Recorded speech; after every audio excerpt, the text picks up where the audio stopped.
Hey, what do you say, kids? If you've been feeling a little too comfortable with your own existence lately, disconnected from the crushing reality that human life is fleeting, possibly meaningless, and that we're all headed straight for the landfill, boy, have I got a movie for you. The time has come, and so have I, with the release of Made in Abyss: Dawn of the Deep Soul, the theatrical continuation to the anime adaptation of the celebrated Made in Abyss manga. Celebrated by who? Well, by me for one, but also a lot of other people, because this series has gotten pretty damn popular since the anime debuted in 2017. Manga readers are getting absolutely cucked by the current release schedule, but thankfully the movie was just the respite we needed. We'll see you soon, Fabuta. Please don't kill everyone in Eel Blue, especially not my boy. Oop, too late. With the acclaim that the first season of the anime garnered, there was a lot to live up to with this film, and I'm happy to report that it actually exceeded my expectations, which, as this is my favorite series in recent years, is no small feat. Excepting, of course, how they retconned the Umbra hands to glow blue as a way to distinguish them from the main body's purple, even though they were previously established as purple in the anime, and thematically it makes more sense that they all be the same. This is a big no-no. IMO, 0 out of 10, sucks. But aside from that, Kinema Citrus has outdone themselves here with the visuals, the incredible soundtrack by Kevin Penkin, and the pacing, with the movie format being the perfect match for the self-contained Idofront arc and our personal introductions to Prushka and Bondrewd, the Sovereign of Dawn, who I'm pretty sure did nothing wrong. I think that's what they were trying to say, right? Yeah? Cool. To sum up my thoughts on the movie, as with the rest of the series, it's great. And it is art, because it has interesting things to say and challenges my presuppositions. It's not art because of the technical details of the story or mechanics of the world, though those things, of course, do matter. What is most compelling about it is how this story, like many great works, acts like an arrow of light, piercing into one specific facet of the human psyche and cracking it wide open.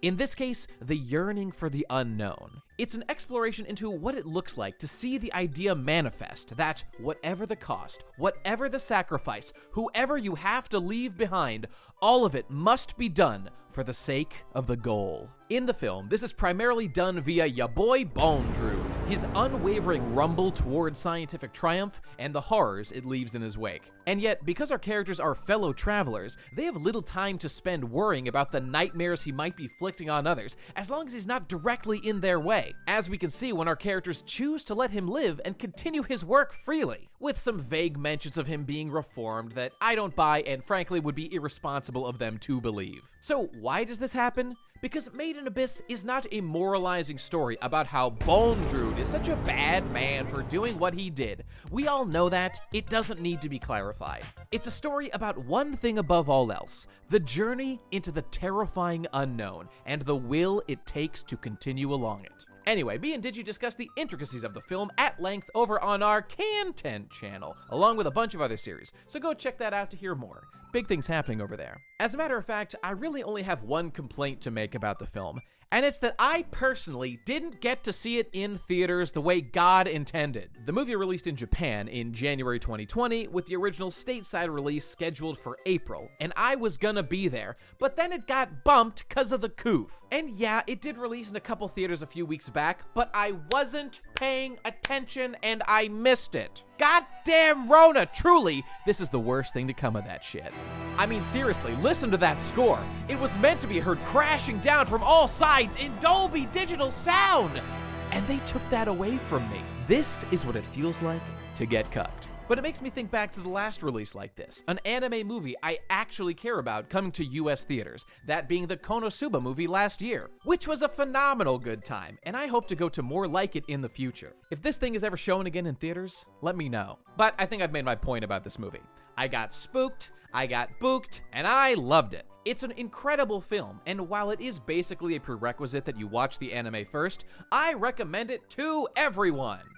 Well, maybe not everyone. See, I've been hearing some voices out there talking about this film, saying very positive things, and specifically how it's kind of a validation of the medium that is anime. if you can call it a medium. I mean, maybe super genre is a better term, whatever. The point seems to be that it's inherently a net good if more anime is consumed by more people. And while I get that idea, and I agree that this film is some of the best content produced within the medium in recent memory, I feel like I've come to a very different conclusion than these people. Instead of this being a rallying cry to watch more anime, cause, you know, just look what wonders that world holds, I can't help but compare this to the increasing amount of anime, new and old, I've been sampling recently and thinking, wow, most of this is really bad. It's almost like the primary demographic is children with massive amounts of free time, not fully grown obsessive weirdos like me. I get that there's a certain appeal to being generally immersed in anime and the surrounding culture, which I certainly partake in, but surely we can grant, now that things have become so mainstream and we don't need to defend our little niche anymore, that a lot of the content there isn't exactly Mensa material. So how about this? Don't watch more anime, watch significantly less anime. None if possible. Save yourself the heartache of sifting through trash to find gold, if that's your goal, and let the word of mouth machine do its job. I'm just another bozo on the bus here, but one who wants the shortest bus ride possible to get where I'm going. And that's what I'm advocating. Spend your time talking to your friends about what's good, or look online for content that appeals to your particular tastes, or find the classic shit that endures over time and leave the other shit behind. I have seen the horrors of the seasonal anime charts, and let me tell you, there's a reason people generally gravitate to a handful of shows and leave the rest to the dustbin of history. It's because most of this isn't meant to be taken that seriously or stand the test of time. It's meant to make a short-term profit. I think due to the slow, somewhat mysterious expansion of this magical medium of anime in the West, a bubble formed where anime is propped up in our minds a bit more than it deserves. But we really should keep in mind, most of these shows are meant to deliver simple stories to young children, or air late at night for people to jerk off to. But around these parts, we tend to analyze a few too many shows like they are Citizen Kane with fat anime titties. The amount of brain power going to pull apart and decipher a lot of this shit could power a small country. My point is that there are great anime out there, but they truly are a minority. Watch your anime, absolutely, but I'm not going to encourage you to waste your life on disposable, interchangeable content. Go about your life, attend to your duties, and when you feel like watching something, do your homework and find something quality that appeals to you. Don't just be a captive of what happens to be new and relevant or easily available. Watch anime that is worth your time, and this is one of them. But okay, real situation. It's a new season of anime, and you want to see some new shit with your bros. What to watch? Well, let's do an exercise together. Take a look. These are all the new shows coming out this season, fall 2020, as listed on Mal. Let's ignore all the ones that are later seasons of old shows and just focus on the new ones. I will be watching all of these soon for journalistic purposes, but right now I haven't seen any of them. There is basically no way to know which of these are worth watching without just doing so, right? Wrong. Sure, you can look at the number of followers a show has or the audience score for what has been released, but those metrics aren't totally reliable, since how do you know the average viewer has the same taste as you? I happen to know for a fact that my audience is older than you might expect, with close to 50% of them being about 30 years old, so probably want something a little more thought-provoking. But regardless of age, how can we find out if a show might be for us? There are three main ways, all available on Mal: description, production staff, and preview. Let's take an example. The most popular new show this season looks to be Jujutsu Kaisen, a series I'm totally unfamiliar with. What can we learn from its Mal page? Well, first of all, there's the description, probably the least important of these metrics, where we see something about demons feeding on humans that could destroy the world unless some jujutsu sorcerers and a high school hero stop them. Okay, sounds pretty generic, but hey, it's all about how it's told, right? Next, let's look at the production staff. We can see it's animated by Studio Mappa, who happens to be the studio that animated The God of High School last season, and that had incredible animation and energy. The director also happens to be the same man for both shows, so already we can expect many of the same strengths and weaknesses of that show. Now, I also see that one of the producers is Shueisha, the publisher of Shonen Jump, and yep, as I suspected, this series is indeed published in Weekly Shonen Jump. The fact that this is an adaptation of a Jump manga is definitely useful information toward making an educated guess as to whether it's worth checking out for you. We can probably rule out the series getting particularly deep or dark based on that alone. And yes, I know Jump can get very dark, but generally we're not talking Berserk or Made in Abyss levels here. Finally, we can see the preview here, and yeah, as expected, it looks pretty good. But based on what we've learned here, I'm not sure it's too attractive to me. Now, I know a lot of this is just guesses with the limited information we have here, but you have to use what information you got to make a decision at some point, right? I'll be watching this show and the rest of the season to discuss my impressions of them in a video coming soon on Canted, so check that out to find out if I was right or wrong. So now, quickly, I'm gonna run through this exercise for the rest of these shows to see what looks like it might be interesting. Okay, ready? Go! So yeah, there's some stuff that looks kinda cool, but let's do another round. This time, let's cross out everything that I wouldn't actually choose to spend my free time watching. And go. I just want to know if Sashomaru fucked Rin. Is that a crime? Now, I'm not trying to tell people what to watch or what they should or shouldn't do with their time, because I understand. People consume media differently, with different levels of engagement. For example, I've been observing individuals lately who apparently will turn on an anime for an episode or two, watch it and enjoy, and then afterwards stop thinking about it and go about their day. They apparently call these people casual watchers, and I can't help but think when I see them that sure looks healthy. But on the flip side, I know. I'm no scholar myself. I haven't watched the original Gundam or The Legend of the Galactic Heroes like I've been meaning to. Perfect Blue has been sitting on my hard drive waiting for a few years, and I still haven't checked out Space Dandy at all. I know there is good stuff out there for me to consume, but that's my point. This is a list of shows that have passed my personal quality filters over time, and I intend to get around to eventually. The wheat has been separated from the chaff, as far as I'm concerned. To me, that's a very valuable thing. It's true to say that these kinds of screening processes take a little effort to use and act as buffers or filters to lessen the virality of media, which might keep things from reaching everyone it could.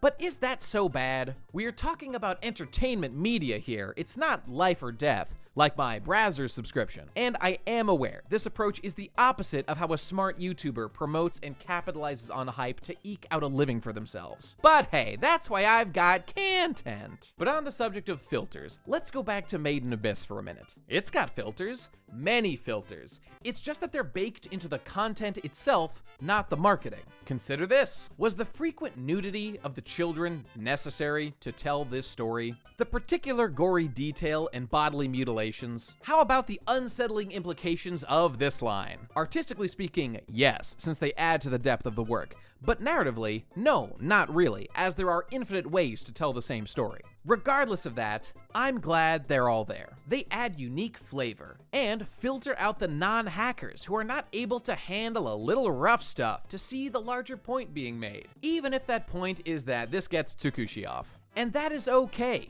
There is no shortage of other content for people. We already are perfectly comfortable filtering content through categories like for children or for adults, so I don't see this as fundamentally different. I'm a firm believer that not everybody needs to be into the shit I like. And while some people do, I have no strong financial incentive nor the inclination to try to get people to watch more anime. Does every person on the planet need to see media with children tortured on a borderline hopeless suicidal quest to follow a long-lost, likely dead relative to the bottom of hell itself, losing friends, limbs, and their humanity itself in the chase? I don't think so. And it's not like filters aren't useful in general, because they also help keep a community focused. For example, here's a concept only a dedicated group of fans would be able to come up with. People whose investment would get them past all these filters and out actively seeking further understanding of the implications of the source material, which is where I found it.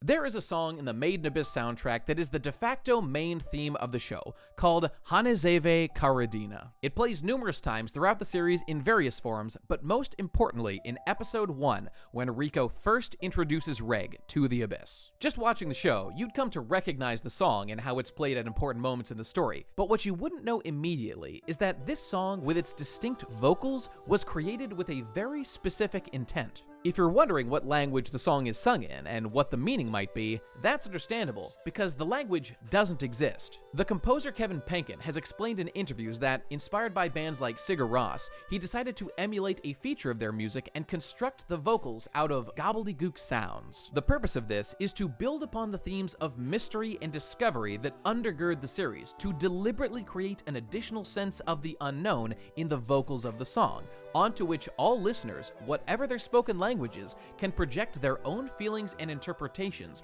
with no one person's overriding anyone else's. Interestingly, however, there is a possible link here to the deeper lore of Made in Abyss itself. The original language spoken by the characters in the series appears to us, of course, as Japanese. However, in the series, the language is referred to as the common or official language. But in the city of Orth that surrounds the Abyss, there is another language that exists in writing, known as the Abyss Runes, or Netherglyphs. These runes were found in the Abyss when the island was discovered 1,900 years ago, and they seem to have been used by the civilization that once existed within it. The praying skeletons that can be found throughout the first layer, bowing toward the Abyss, are the remnants of these civilizations, with the youngest of them being some 2,000 years old. With only written documentation of the Abyss runes, the meaning of the language was able to be deciphered, but there was no way to know the original pronunciation of the characters, and so the common language substituted its pronunciations instead. So what we are left with on one hand is this language of the Abyss missing its true pronunciation,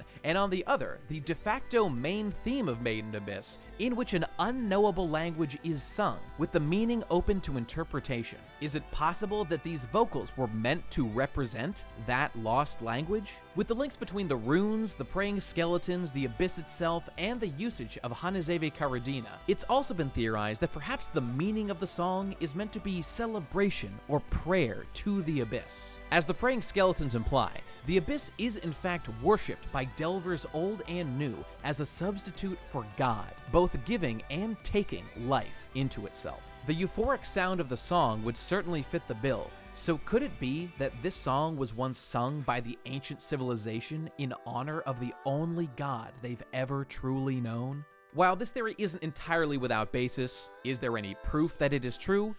No. But I don't think it's a far stretch to wonder, is it a mere coincidence that this song so perfectly fills in this deliberately missing piece of the Abyss's history in the adaptation? I don't know, but someone should ask Kevin, and I understand if you've got to plead the fifth. Even if I'm totally off base on all of that, I consider that whole story to be absolutely fascinating, and I explain all of it to make this point. I love Made in Abyss, but I am okay with not everyone sharing the same level of interest or commitment to the show or to the medium, even if they miss it entirely. The world is a vast, mysterious place, just like the Abyss, and there's more life to be lived around every corner. Take precautions, prepare yourself accordingly, but spend your energy focused on how best to live life on any given day with its unique opportunities, and less on how much anime you're watching. Because like the Buddhists say, all things in moderation, right? And as the Buddha himself famously said, rub-a-dub-dub, thanks for the grub. Made in Abyss Dawn of the Deep Soul gets a 9 out of 10, made me think about how shit most anime is. Row row, fight the glower. See you next time, folks. This whole arc focuses on this guy, what's the bad guy's His name is Bondrewd, the Sovereign of Dawn! Bondrewd the novel, Bondrewd our boy, did nothing wrong? Oh, well. Let's find out, shall we? Question marks.